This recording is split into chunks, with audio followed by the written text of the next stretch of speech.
বাংলাদেশে আনুষ্ঠানিকভাবে যাত্রা শুরু করেছে বিশ্বখ্যাত স্যাটেলাইট ভিত্তিক ইন্টারনেট সেবা প্রদানকারী প্রতিষ্ঠান স্টারলিংক। মঙ্গলবার সকালে সামাজিক যোগাযোগ মাধ্যম ফেসবুকে দেয়া এক পোস্টে এই তথ্য নিশ্চিত করেছেন প্রধান উপদেষ্টার বিশেষ সহকারী ফয়েজ আহমদ তৈয়ব। পোস্টে তিনি বলেন, স্টারলিংক অফিসিয়ালি বাংলাদেশে যাত্রা শুরু করেছে। সোমবার বিকালে তারা ফোন কলে বিষয়টি জানিয়েছেন এবং আজ সকালে তাদের এক্স হ্যান্ডেলে বিষয়টি নিশ্চিত করেছে।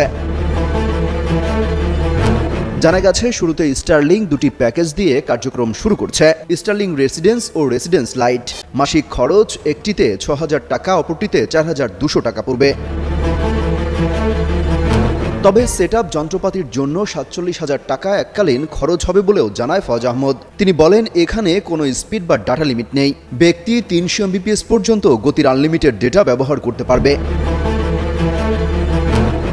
বাংলাদেশের গ্রাহকরা এখন থেকে অর্ডার করতে পারবেন জানিয়ে তিনি বলেন, এর মাধ্যমে ৯০ দিনের মধ্যে যাত্রা শুরুতে প্রধান উপদেষ্টার প্রত্যাশাটি বাস্তবায়িত হলো। প্রধান উপদেষ্টা সংশ্লিষ্ট সবাইকে ধন্যবাদ জানিয়েছেন।